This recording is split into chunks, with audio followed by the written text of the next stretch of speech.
Nos complace darles la más cordial bienvenida a nombre del Departamento de Humanidades y de la Biblioteca de la Universidad Panamericana. Para que esta ceremonia tenga un adecuado desarrollo, recomendamos mantener los celulares apagados o colocarlos en modo de silencio. Les informamos que al finalizar la última intervención, se abrirá una sesión de preguntas y respuestas. Para participar, podrán levantar su mano y la persona encargada del protocolo pondrá a su disposición el micrófono. Esta mañana nos complace contar con la presencia de la autora del libro Enigmas ofrecidos a la soberana asamblea de la Casa del Placer. Los invito a ponerse de pie para recibir a la autora y a los presentadores que hoy nos honran con su presencia. Doctora Virginia Aspe Mella, profesora investigadora de la Facultad de Filosofía de la Universidad Panamericana, Campus México. Doctor Rómulo Ramírez Daza y García, secretario de Investigación del Departamento de Humanidades de la Universidad Panamericana, Campus Guadalajara.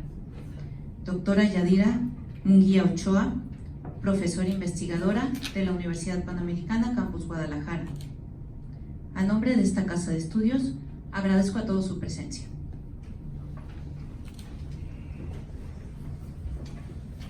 A continuación, cederé la palabra a la doctora Virginia Aspe Mella, de quien me permito presentar una breve semblanza profesional. Es licenciada en Filosofía por la Universidad Panamericana, doctora en Filosofía cum laude en la Universidad de Navarra, España, miembro del Sistema Nacional de Investigadores nivel 3 del CONACYT, donde es dictaminadora de proyectos CONACYT. Profesora investigadora de tiempo completo en la Facultad de Filosofía de la Universidad Panamericana, Campus México, donde imparte la Cátedra de Filosofía en México y es directora del Seminario de Profesores de la Facultad, además de tener la dirección del Seminario Permanente de Filosofía en México. Es profesora de posgrados en la Facultad de Filosofía y Letras de la UNAM, miembro de la Junta de Gobierno de la Universidad Panamericana y de la Asociación Filosófica de México. Ha publicado diversos libros y artículos especializados, entre los más relevantes, Las aporías fundamentales del periodo novohispano, Aristóteles y la Nueva España, Approaches to the Theory of Freedom in Sor Juana Inés de la Cruz, entre otros. Ha sido profesora invitada en diversas universidades extranjeras, en concreto en el tema de poética y Sor Juana. La especialidad filosófica de la doctora Aspe es filosofía antigua en el tema del razonamiento práctico y productor de Aristóteles, rastrear el pensamiento aristotélico en la filosofía mexicana y actualmente analizar las ilustraciones que incidieron en la filosofía mexicana. Doctora Virginia Aspe Mella, agradecemos mucho nos dirija unas palabras. Muchas gracias.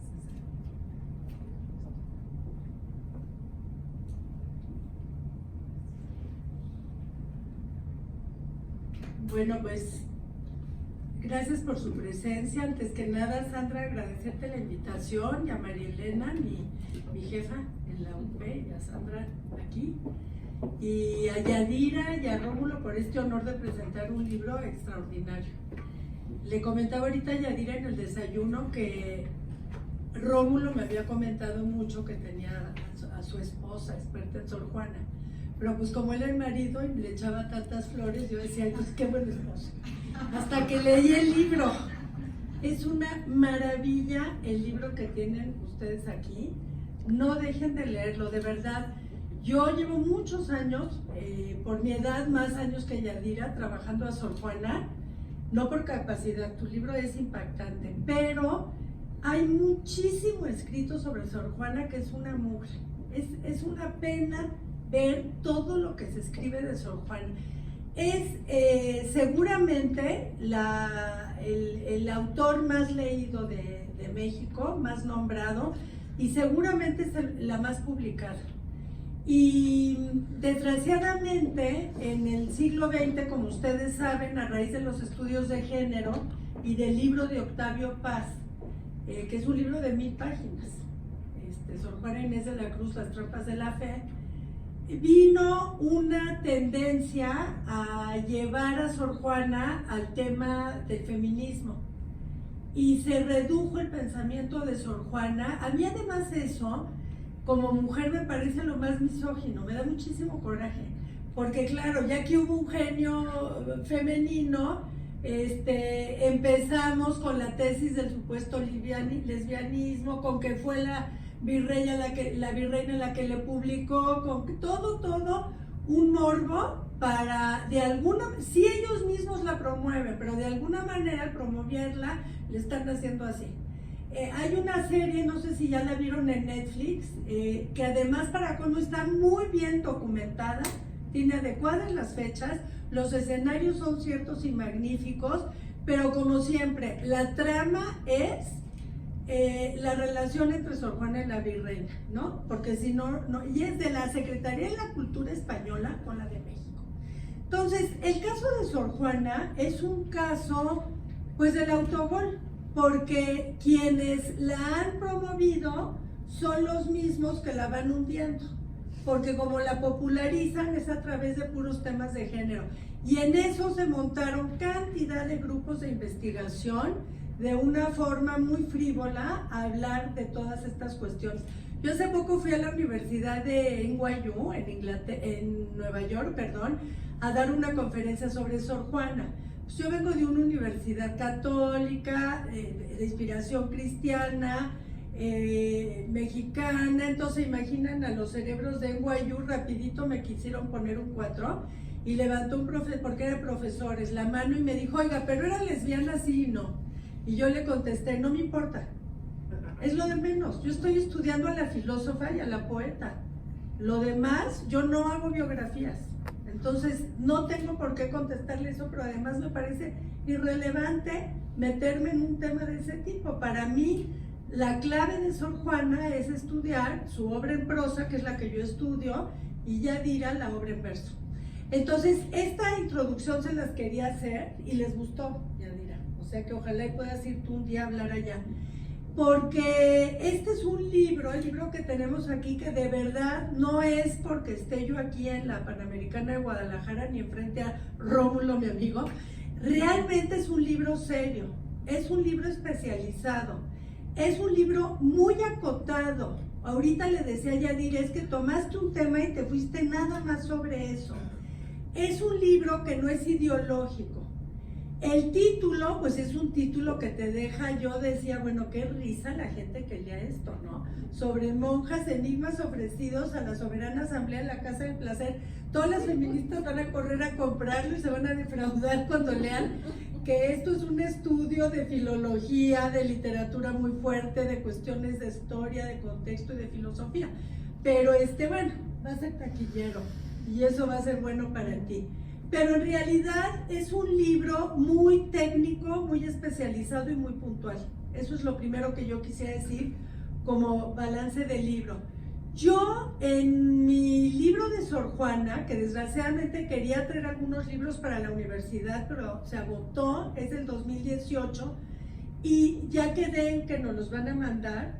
Es un libro que yo publiqué en inglés porque la investigación la hice en la Universidad de Columbia.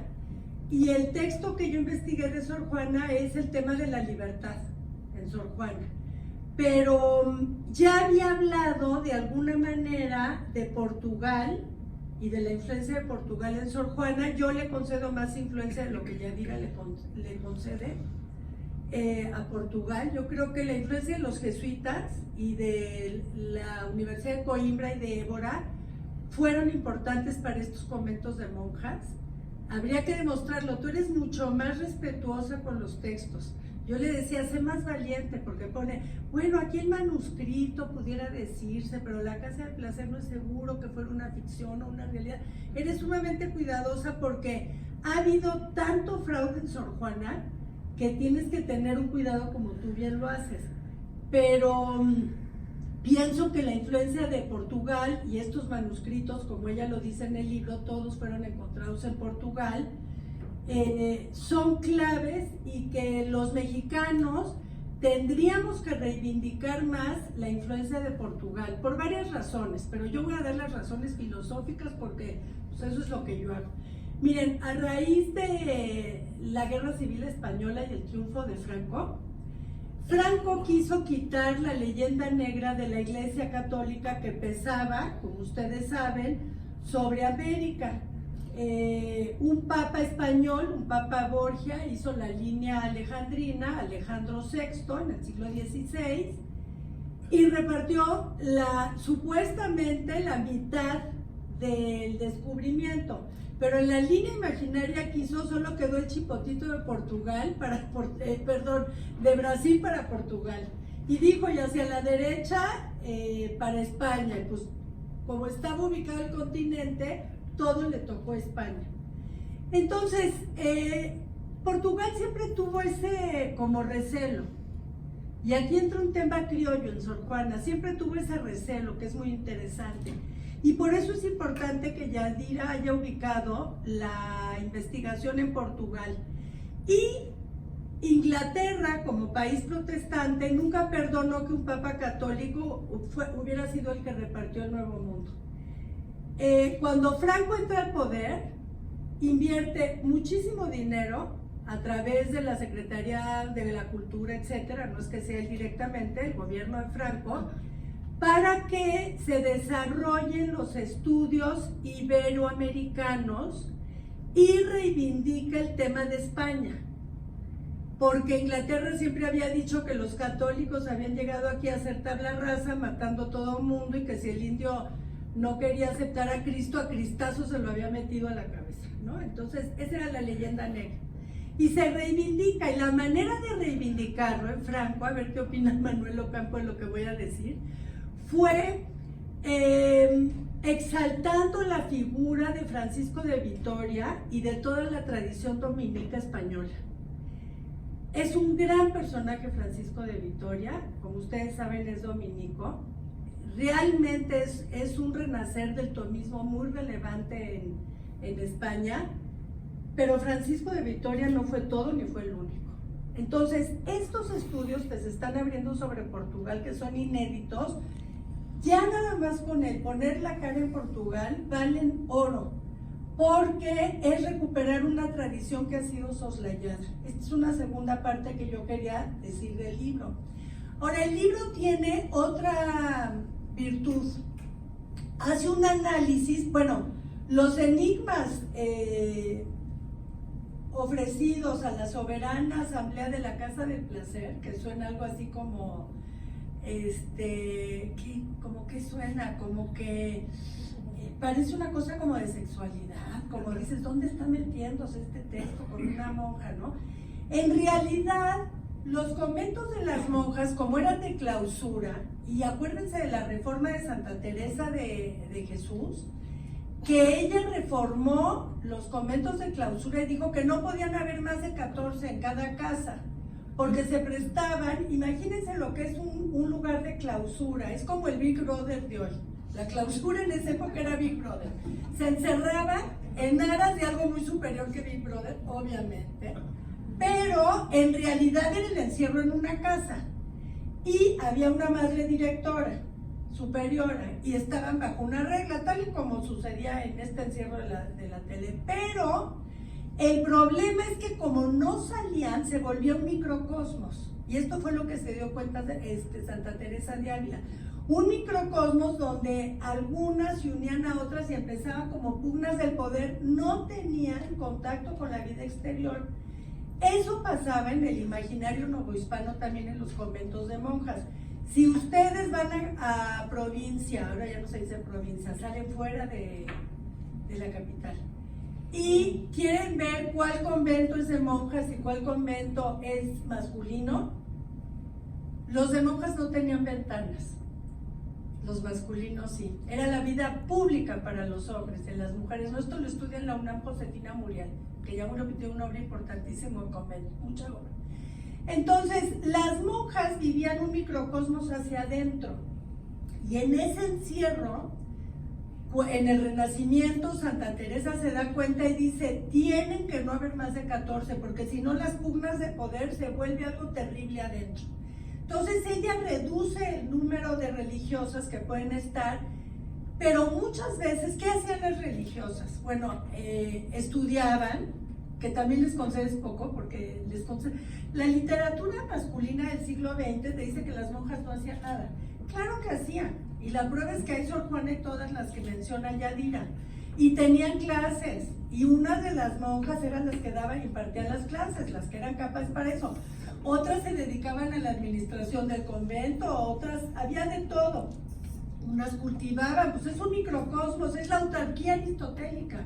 Ahí mismo adentro se tiene que abastecer una pequeña polis que hacía todo, así era.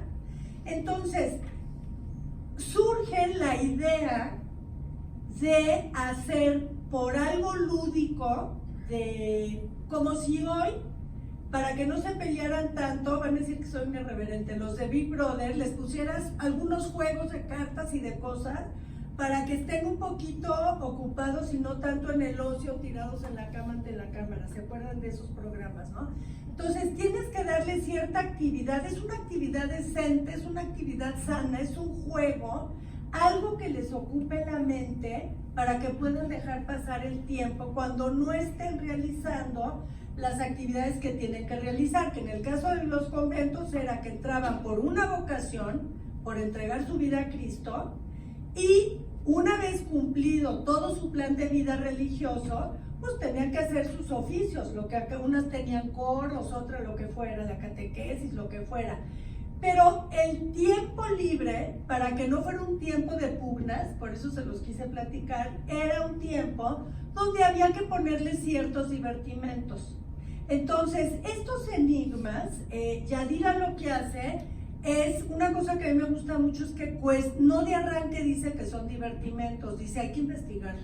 Toma 4 manuscritos, el ABCD, va analizando quién, a lo largo del libro, quién encuentra los manuscritos, quién hace después la edición más importante unos 20 y tantos años después, compara ella todo el trabajo y hace una especie de edición canónica de los enigmas. Eso es lo que tenemos en este libro.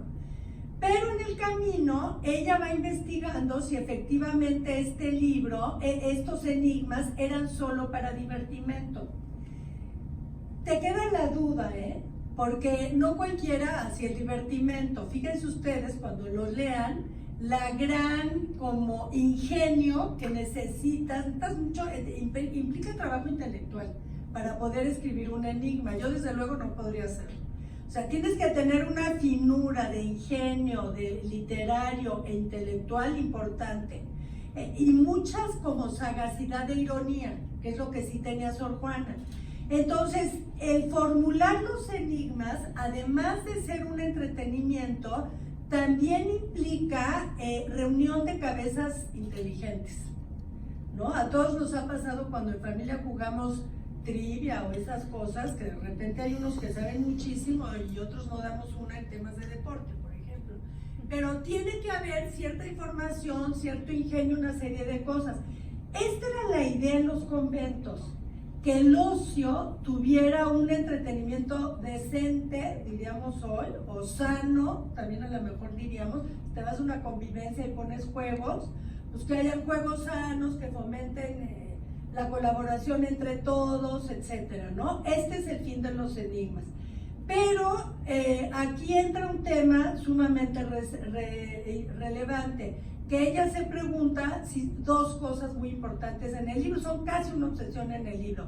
Si son nada más por divertimento, y ahí es donde viene la aportación grande de Yadira, ahora van a ver en el camino, y la otra es, que es muy divertido, si la Casa del Placer era una asociación real, donde las religiosas, nos explica ella, que no tenían tanto acceso, no tenían acceso a la vida pública. Por eso les conté lo de las ventanas, que los conventos no tenían esa parte.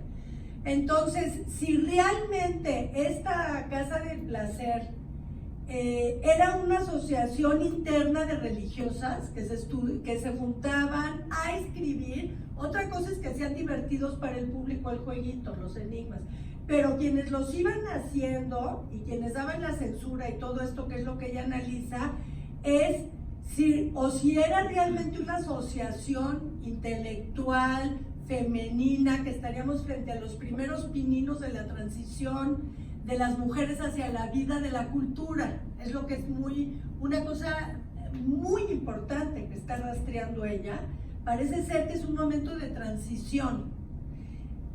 O si era, que esto es muy bonito, la Casa del Placer era una asociación imaginaria, ficticia, que las monjas, como estaban encerradas, emulaban, la palabra clave es la emulación, porque ese es típico del barroco, y esta es la época del barroco. Emular es de alguna manera imitar, asimilarse a aquello que hacían los hombres en la vida pública, pero que a ellas no se les había permitido aún.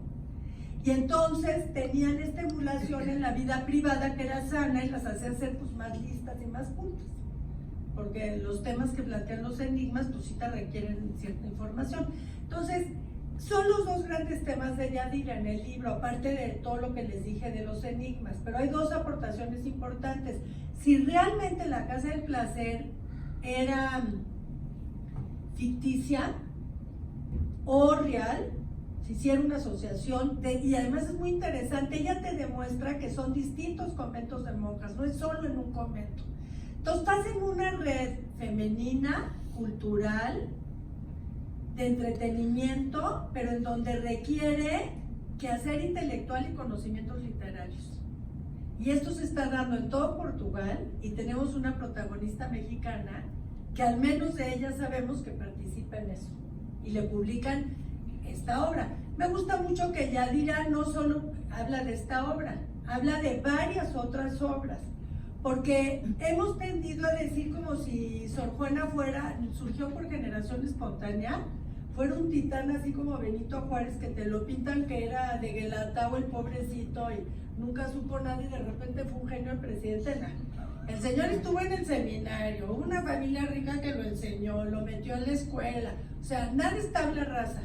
Y en el caso de Sor Juana, ella va siguiendo todos estos temas de contexto y de las monjas, y te demuestra que ellas tenían contacto con la nobleza, eran gente que venía de familia acomodada, que habían vivido en la corte, alguna había sido amante del rey, la monja, una cosa inaudita, ¿no?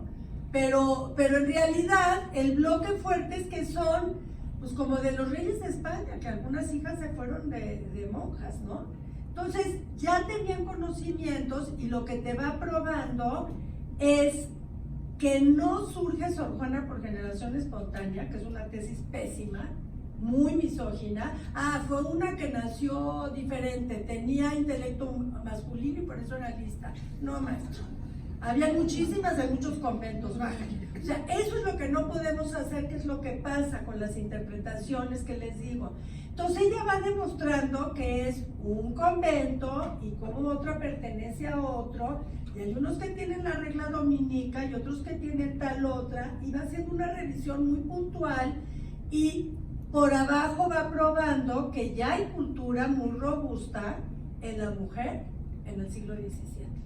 Es algo emocionante. Después hace un trabajo de intertextualidad entre las monjas, porque estas monjas son las que dieron permiso para publicar el librillo. Librillo porque no sabemos si realmente era un libro o era ficticio todo. ¿Me explico? Porque no acabamos de saber si esa casa del entretenimiento era una academia verdadera o era un juego donde ellas emulaban la tarea masculina. Pero de todos modos ya te refleja cultura y todo lo que estamos hablando, ¿no? Entonces ella lo que hace es un trabajo intertextual. ¿Qué aportó cada una de estas religiosas? Documenta su vida, explica cómo vieron ellas, compara con los enigmas de Sor Juana, porque otras habían escrito otros textos y a veces enigmas, y va viendo las diferencias diciendo, bueno, pues sus versos son redondillas, así lo hace Sor Juana, qué va haciendo cada una de estas, y va explicando cada una de las partes. Luego al final, y siempre a la par, con la bibliografía especializada de todos los autores que han hablado sobre enigmas. El único que no encontré fue lo de este francés, que fue a través del que yo los conocí, los enigmas, fíjate, bueno, luego te digo el nombre. Pero en realidad yo había muchos de aquí que no conocían y es un trabajo sumamente erudito. Luego te va mencionando todos los enigmas, que son adivinanzas, por si no los conocen. Define la palabra enigma desde Aristóteles, cómo va evolucionando en el tiempo, qué quiere decir una aporia, hasta que llega finalmente al enigma en el barroco del siglo XVII. Son como acertijos, como adivinanzas, pero de cosas un poquito más elevadas y cultas. Ya ahora algo les diré ya de eso. Compara quienes contemporáneos han ido hablando de enigmas masculinos y finalmente pasa a realizar ya el trabajo de propiamente tomando los 4 manuscritos rescatados y diciendo que el manuscrito D es el manuscrito más antiguo y lo demuestra. ¿Y por qué? Una vez que de los 4 prueba esto, entonces ella ya pasa a exponer todos los enigmas y a concluir que en el fondo este manuscrito de Sor Juana es un manuscrito que tiene como clave lo lúdico, el juego o el entretenimiento. Pero que estos juegos y extravagancias tienen que ver con lo intelectual y tienen que ver con elementos retóricos, poéticos y filosóficos muy, muy elevados. Entonces, esto sería a grandes rasgos la estructura del texto, poniendo mucho que voy dejando fuera. Va hablando de la vida conventual en Portugal, de la vida conventual en la Nueva España,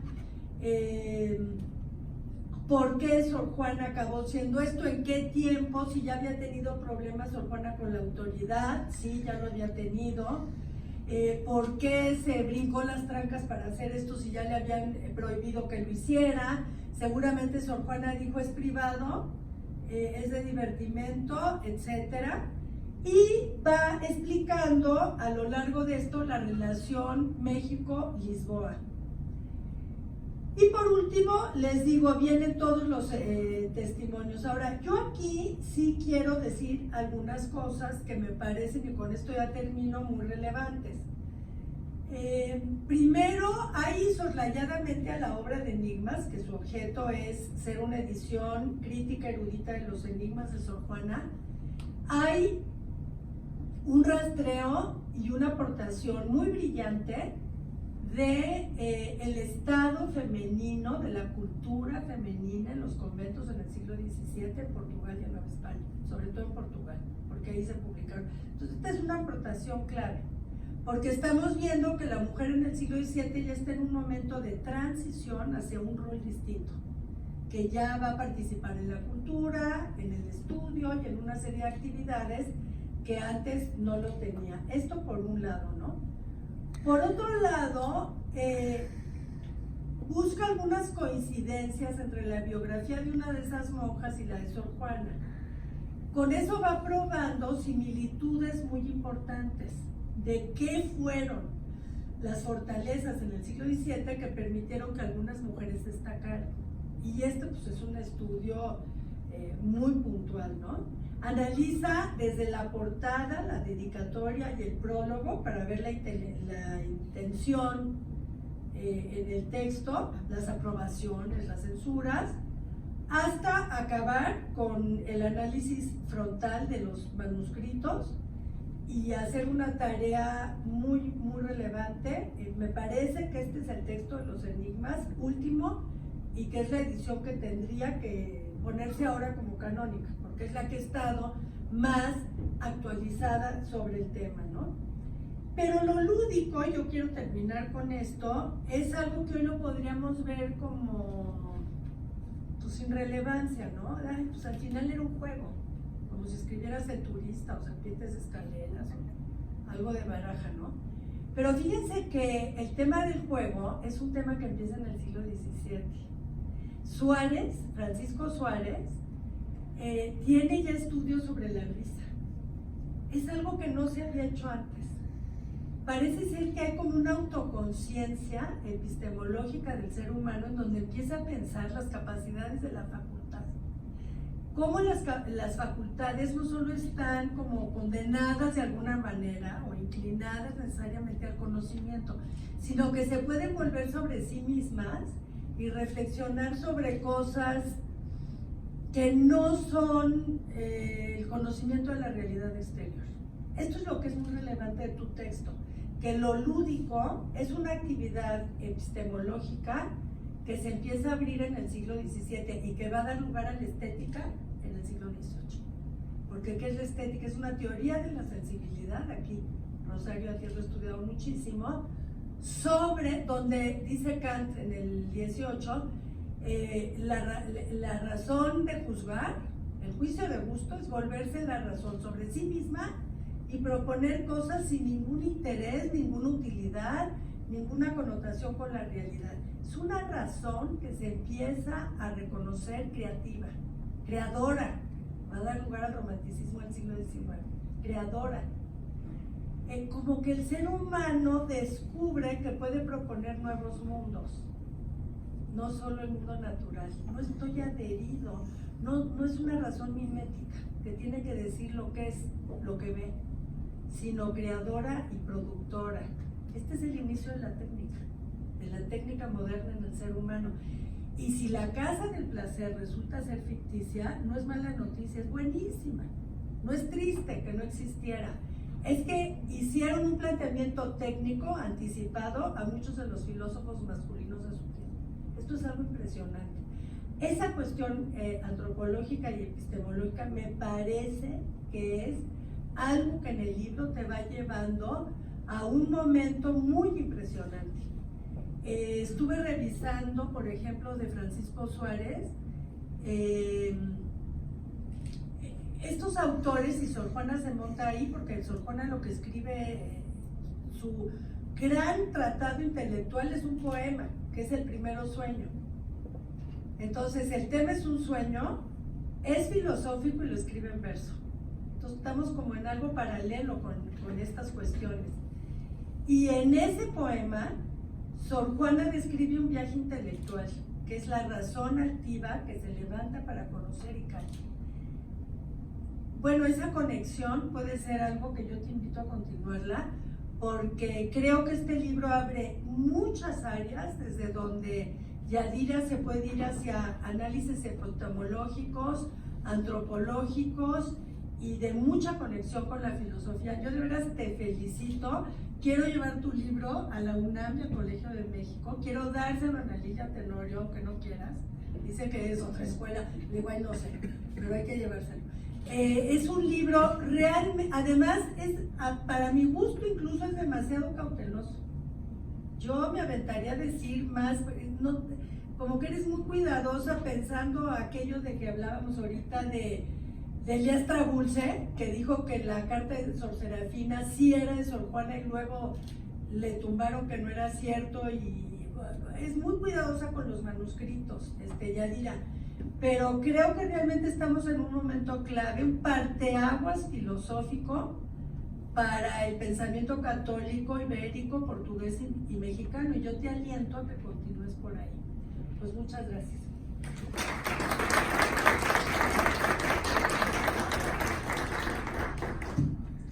Agradecemos mucho la intervención de la doctora Virginia Asper. Tengo igualmente el honor de ceder la palabra al doctor Rómulo Ramírez Daza y García, de quien me permito mencionar una breve semblanza profesional.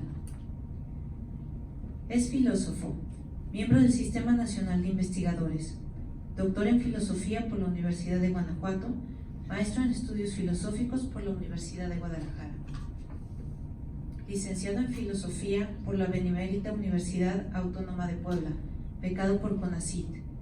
Ha impartido múltiples ponencias, es conferencista y autor de diversos trabajos científicos, asesor de tesis y tesinas, sinodal y lector. Se ha especializado en el pensamiento antiguo. Es docente desde el año 2004 en diversas universidades de México.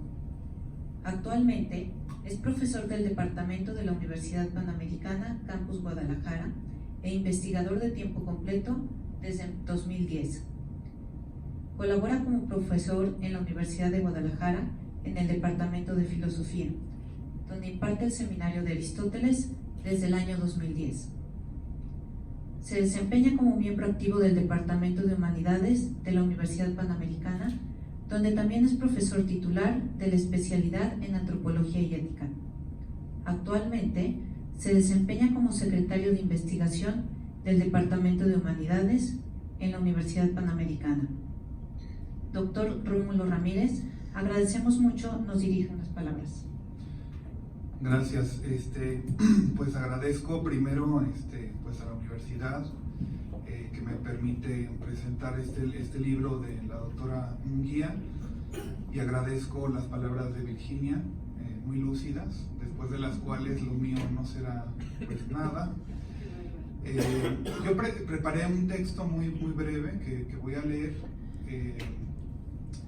Tiene tintes de oralidad, pero será trabajado para hacer una reseña del mismo libro y que sea publicada en alguna revista. Entonces, pues sin más dilación, paso a la lectura. Estamos ante la primera y única edición crítica rigurosa de los enigmas ofrecidos a la soberana Asamblea de la Casa del Placer. Una obra genial de la 10ª musa, sin duda nuestra mayor poeta, y no solo poetisa nacional, Sor Juana Inés de la Cruz, presentada por la sorjuanista doctora Yadira Munguía, aquí presente. Señalaré algunas pocas notas que nos den pues una genérica inteligencia del texto que ahora presento para poder valorarlo en su elemento y compartirlo con ustedes.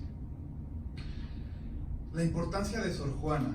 Primero, enfatizo rápidamente que la importancia de un autor como Sor Juana es inmensa, no solo para el siglo de oro y su creación, en su dimensión histórica, sino por la talla intelectual de su obra, dado que se trata de un autor clásico. En griego, clásicos significa inmortal.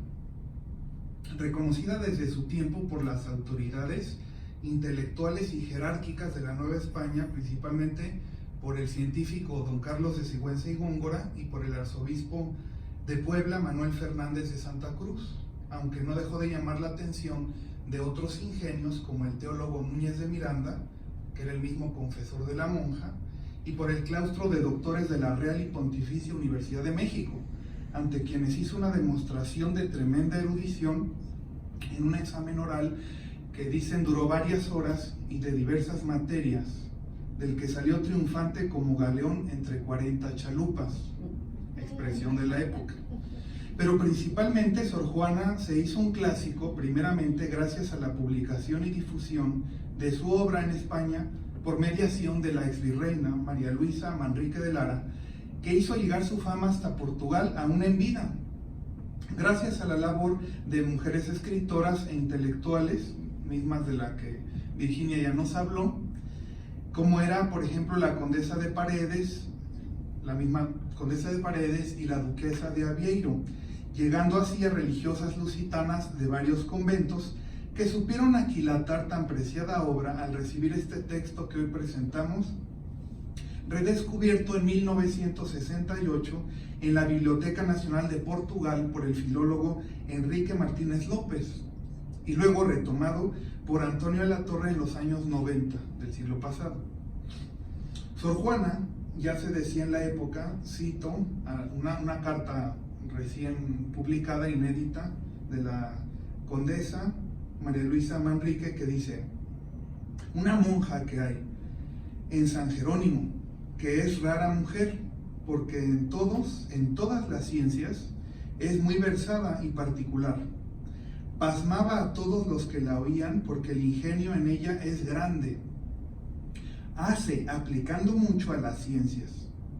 Recién venida, que sería de 14 años, dejaba aturdidos a todos.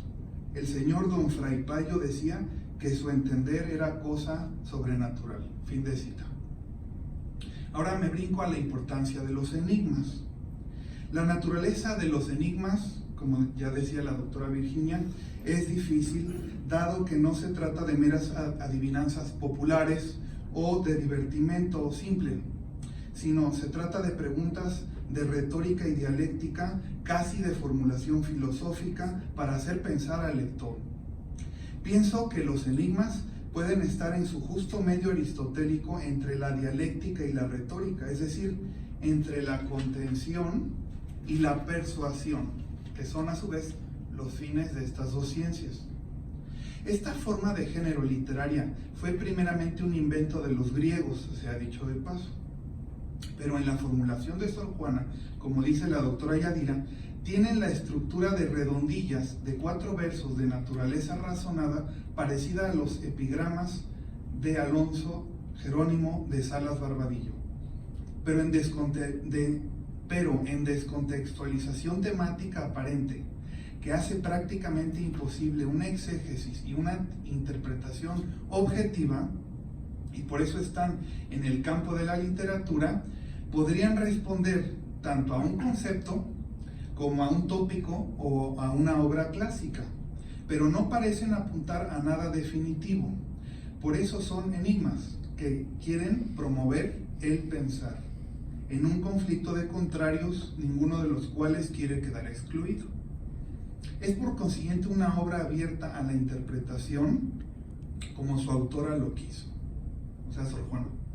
Y esto es lo que nos dice la presentación de la doctora Munguía, porque aunque estudia las respuestas de otros intérpretes, debidamente consideradas e incluidas en la presente edición, que han intentado descifrar los enigmas, total o parcialmente, con rigor filológico e histórico apuntalado, Yadira Munguía hace ver que no se tienen las bases suficientes para resolverlos definitivamente. Y esta es la principal tesis del estudio. Yo detecto 2 tesis, esta es una. Ahorita les digo la otra. La importancia histórica de la obra de los enigmas apunta a una trascendencia textual que revela un puente académico literario entre la Nueva España y Portugal, y que quizás sea la última obra lírica de la Jerónima, casi desconocida aún hoy, y de una gran talla literaria, fructificación del barroco en su última etapa, dado lo cual su mera circulación ya es de valía. Aunado al rescate de esta importante obra de Sor Juana, esta es la segunda tesis de Yadira, tenemos el tema vinculante de la relación de la monja Jerónima con la obra de Jerónimo Alonso de Salas Barbadillo, gran autor del Siglo de Oro, contemporáneo y amigo de Cervantes, quien posiblemente fue la inspiración temática de la obra que la doctora Yadira estudia en este libro, dada la publicación de su obra La Casa del Placer Honesto. A este respecto, la doctora Munguía propone un sinnúmero de argumentos que nos hacen patente la vinculación temática y hasta estilística de la obra de Salas con los enigmas de Sor Juana, segunda tesis del estudio. Finalmente, ya para no aburrirlos, la trascendencia de esta edición. Señalo que el valor de la aportación de Yadira Munguía a este ramo de la ciencia del texto es mayor que la obra referida. Toma la idótica de crítica textual de Alberto Blecua, que es uno de los mayores hispanistas y filólogos en lengua castellana, después de haber aplicado la semiótica poética de Julien Greimas, para hacer un estudio filológico riguroso. Para ello, la doctora Munguía vincula 3 campos de especialización: la historia, la literatura y la filología, con el fin de presentar una edición de gran criticidad que brota de las diferencias textuales y criterios de comprensión textual de los 4 manuscritos depositados en la Biblioteca Nacional de Lisboa en la colección Pombalina y en otras colecciones de Portugal que le llevaron a un desciframiento paleográfico y diplomático pormenorizado, tanto en lengua castellana como en portuguesa. Partes de los manuscritos están en portugués antiguo. Así es como nos presenta una versión ideal del texto en un estémata, reconstruida lo más posible dada la falta de los manuscritos originales, tanto el autógrafo de Sor Juana como de la edición manual que debió circular en los círculos de las academias, o al menos entre las implicadas que hicieron las censuras y poemas laudatorios que abre la presente edición. Por si esto fuera poco, la doctora Munguía hace un estudio histórico profundo de todas y cada una de las monjas que fueron parte de los textos que abren la presente edición. Entonces, este trabajo de Yadira Munguía, que capitaliza 20 años de trabajo en esta Colatio Codicum, se puede ver por por la primera edición que publicó en 1999 titulada Respuesta a los enigmas de Sor Juana.